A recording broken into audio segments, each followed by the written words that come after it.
le Daesh a été créé par le président de la Syrie. Parce qu'en fait, il y a certains faits qui disent que c'est vraiment une pure création des Mossad et des États-Unis. Si on revient, il y avait une conférence, c'était Henry Kissinger, c'est l'ex-ministre de Nixon, je pense. Il parlait un peu de son point de vue sur comment le monde va être. C'était en 2007, donc dans quelques années. Son idée, c'est que les États-Unis vont devenir une puissance mondiale et Israël va contrôler un peu le Moyen-Orient. Et comment le contrôler? L'idée, c'était, après il y avait quelques documents de fuite, et c'était de créer le califat, celui qu'ils ont créé maintenant, le Baghdadi. En fait, il a été vraiment entraîné pour créer un nouveau courant de l'islam. Un islam qui diffère de l'islam des autres régions. Pourquoi? Parce qu'ils vont défendre leur propre islam. Et comme ça, ils vont contrôler.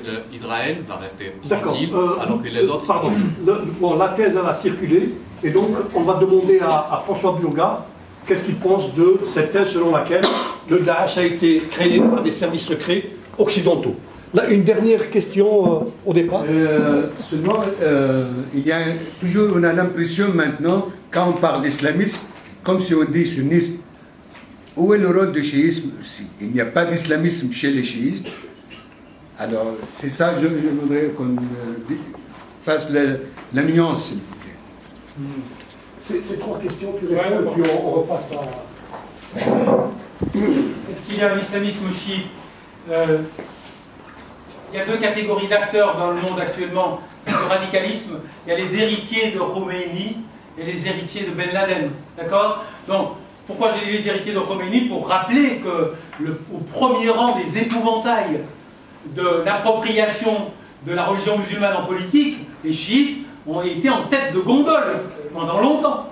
Hein, d'accord? Donc il y a bien eu dans l'imaginaire politique occidental un islamisme, je préfère rester au niveau des représentations, un islamisme chiite, un radicalisme politique chiite, puisqu'il y a eu Khomeini, il y a eu le Hezbollah. Notre grand ennemi depuis toujours, c'est quand même Khomeini, puis le Hezbollah. Mais ensuite est arrivé Ben Laden, et ce qui est en train de se produire sous nos yeux, c'est que nous sommes en train de faire passer les héritiers de Khomeini au second plan. Ils perdent leur rôle de tête de gondole, leur place de tête de gondole au rayon des épouvantails dans la pensée politique occidentale, au bénéfice, si je puis dire, des descendants de Ben Laden.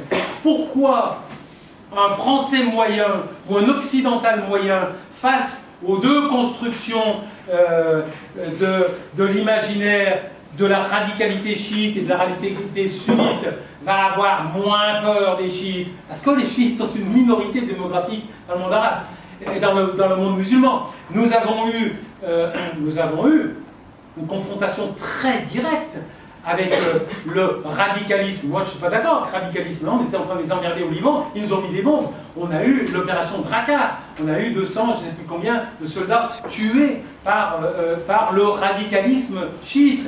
Nous avons donc, dans la catégorie radicalisme, islamisme chiite, existe parfaitement. Mais maintenant, il faut bien convenir que nous regardons les descendants de Ben Laden comme potentiellement bien plus hégémoniques. Hein. Il n'y a pas un réseau de présence chiite dans le monde qui peut être mobilisé comme le fait Daesh, la communauté sunnite dans le monde. Alors, moi je ne vais jamais sur ce terrain-là, mais si tu me pousses dans les derniers retranchements, une fois on m'a dit quelle est la différence entre un sunnite et un chiite. Je dis madame, si on leur marche le pied, ils crient tous les deux aïe. Et puis bon, ça suffit pas, il faut aller voir un petit peu plus près. Je dirais que les chiites ont un syndrome minoritaire, que n'ont pas les sunnites.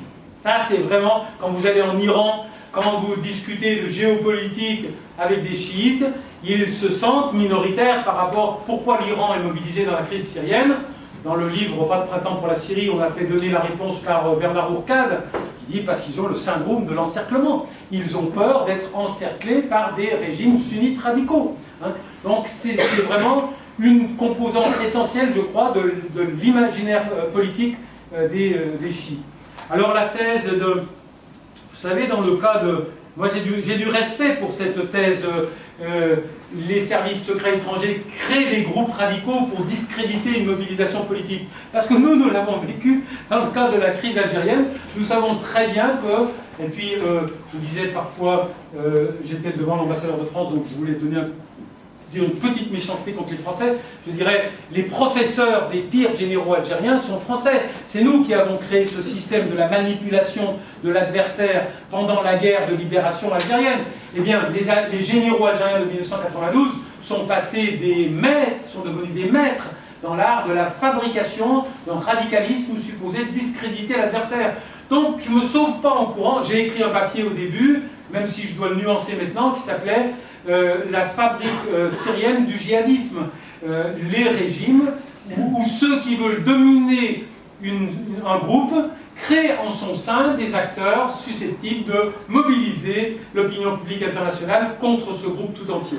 Maintenant, je dois dire, non, je suis désolé, l'hypothèse de Bardali entraînée à Tel Aviv, non, c'est vraiment quelque chose auquel je n'accorde absolument aucun crédit.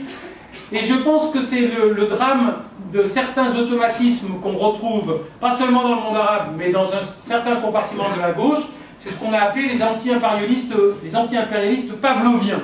C'est-à-dire que je vois les États-Unis, donc je dois aller complètement contre. Qu'est-ce qui est arrivé de pire à l'opposition syrienne?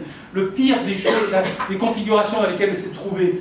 Comment, moi, l'anti-impérialiste notoire, puis-je me solidariser avec des gens dont on me dit qu'ils sont soutenus par l'émir du Qatar, le roi d'Arabie Saoudite, le Premier ministre britannique, le président de la République française et, last but not least, Bernard-Henri Lévy? Non, c'est pas possible, c'est trop, je peux pas. Eh bien, on a cette espèce d'automatisme qui se reproduit, malheureusement. Quand on dit que ça divise les familles, moi je peux vous dire que ça m'a séparé, la crise syrienne, d'amis très proches qui sont restés dans cette logique. L'opposition syrienne était légitime, elle était fabriquée par le Qatar et l'Arabie Saoudite. Je suis désolé, c'est juste pas fonctionnel. Pourquoi? Parce que l'émir du Qatar, il a un énorme palais à l'entrée de Damas, et il s'entendait très bien avec le président Bachar el-Assad pendant au moins 2-3 mois après le début du printemps arabe. Ça a mis un certain temps avant que le Qatar diffuse sur Al Jazeera des images de la protestation. Même chose pour l'Arabie Saoudite. L'Arabie Saoudite a hésité avant de prendre son rang. Elle a longuement hésité. Donc ça ne fonctionne pas. Et donc, bon, j'ai entendu votre message, hein, et puis c'est très très facile. Vous googlez, vous verrez. Cette thèse a été, il y a même une photo qui nous montre que Baghdadi, je ne sais pas si on le voit en maillot de bain sur une plage de Tel Aviv, mais presque, et, pendant qu'il faisait son stage d'entraînement pour devenir calife. Bon, non, il avait une Rolex. Bon, on pourrait passer plus de temps. Cette thèse-là, moi, ce qui me frappe, c'est que justement, ce qui est en train de se produire avec Daesh, Dieu sait que je ne suis pas en empathie avec ce groupe qui, ne serait-ce que pour ce qu'il a fait aux Yézidis, chez qui nous étions, qui sont des braves gens, qui ne sont pas des prosélytes, qui n'étaient pas liés au pouvoir et qui ont été traités sur une base purement sectaire et donc totalement inacceptable. Ils ont été combattus pour ce qu'ils étaient et non pas pour ce qu'ils faisaient ou ce qu'ils avaient fait ou ce qu'on avait peur qu'ils fassent. Donc nous sommes bien en face d'individus qui ne sont pas fréquentables. Il n'empêche que la naissance de cet acteur armé ayant une base territoriale se compare dans mon esprit à la révolution khoméniste. C'est la première fois que nous avons un acteur étatique qui nous regarde dans le blanc des yeux et qui nous dit « je suis en état d'appesanteur par rapport aux États-Unis et à leurs alliés arabes dans la région ». Et c'est ça, ce que ce moment a de fondateur. Maintenant, on ne sait pas. L'inconnu politique actuellement, c'est la nature la posture de la Turquie, et c'est la nature de la relation que les gens de Daesh sont en train de créer avec les gens à Mossoul et partout ailleurs. S'ils se comportent comme on nous dit quand même assez souvent qu'ils se comportent, et s'ils sont véritablement, majoritairement des étrangers non arabes, il y aura une réaction nationaliste dont les Américains et bien sûr les chiites attendent de l'instrumentaliser, et Daesh prendra fin. Si l'alchimie qui est en train de se produire, sur laquelle nous sommes assez mal informés, fait que des pans significatifs de la population vont accepter cette alliance, alors là, nous sommes véritablement à un tournant historique de l'histoire de la région. Alors, j'ai recours au même système. Comme je suis très pressé, si vous googlez ma page Facebook, je me suis bien expliqué là-dessus. J'ai dit, arrêtez de nous dire la Tunisie a tourné la page de l'islamisme. Vous vous trompez pour 2 raisons. La première, c'est que les islamistes et leurs alliés ont perdu une partie, ils sont à 6 points de leur popularité En partie à cause de leur islamisme, à la Marsa.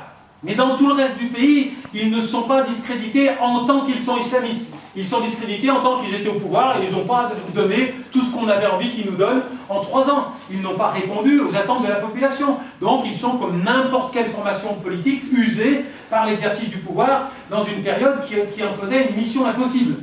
Mais autre raison qui doit nous rendre très très prudents sur le score islamiste, c'est que si les islamistes ont perdu des voix aux législatives, c'est en grande partie parce qu'ils ont été très très très loin au moment de l'adoption de la Constitution dans le processus de rupture avec tout le camp salafite. Et ça, si on n'en tient pas compte, on croit que le village de la Marsa est majoritaire en Tunisie. Le village de la Marsa n'est pas majoritaire en Tunisie, même s'il est très beau, même s'il est sympathique, même si on les aime bien, même si elles nous disent dans la langue que l'on comprend ce qu'on a envie d'entendre, elles ne représentent pas la majorité de la population tunisienne. Le logiciel islamiste contre laïque est un logiciel erroné pour lire les dynamiques politiques actuellement en Tunisie. C'est plus compliqué que ça. Marzouki, c'est vrai, j'aime bien ses formules, on l'a dit, la Tunisie est tombée dans l'escarcelle de l'islamisme. Il a dit non, elle est tombée dans l'escarcelle de la démocratie. C'est un petit peu plus compliqué. Donc, est-ce que Nahda est foutu, a disparu? Ben non, bien sûr que non. Il reste, parce que la fragilité de Nida Tounis, c'est qu'il n'y a pas une matrice idéologique bien claire. Il y a l'anti-islamisme, d'accord? Mais encore une fois, ça marche à fond dans le village de la Marsa. Prenez le score à l'Assemblée constituante des gens qui ont mis tous leurs œufs dans le panier de l'anti-islamisme. C'est du 3%. Tous les autres avaient un discours plus compliqué, plus complexe. Je ne suis pas islamiste, c'est pas ma tasse de thé, mais je considère que nous pouvons faire un bout de chemin parce que sur tel et tel point d'action, nous avons des convergences. Donc c'est comme ça qu'il faut regarder la situation. Donc est-ce que Nahda a disparu du paysage politique tunisien? Bien sûr que non. Bien sûr que non. Il n'en reste pas moins que le scrutin tel qu'il vient de se dérouler en Tunisie est un scrutin historique. C'est un très grand moment. Mais de grâce, ne le polluons pas en poussant des hurlements, allez, je vais dire un gros mot, à la Martine Gozlan. C'est pas ça la lecture. Martine Gozlan, c'est l'éditorialiste du hebdomadaire Marianne. Vous retrouvez, vous googlez. Non, mais je veux dire, c'est extrêmement dangereux de tenir ce langage-là parce que nous interférons de façon pernicieuse avec un processus qui est... j'ai écrit un autre papier, j'ai dit... Moi, je ne me mêle pas des affaires des Tunisiens. Je m'en fous, c'est leurs affaires, je ne vais pas leur dire comment il faut voter. Mais quand même, en tant que Français, de chez Français, j'aimerais bien que ça réussisse. Pourquoi j'aimerais bien que ça réussisse? Parce que si ce n'est pas la Tunisie, c'est Daesh. Si ce n'est pas Tunis, c'est Mossoul. Et j'ai besoin de pouvoir dire aux gens chez moi,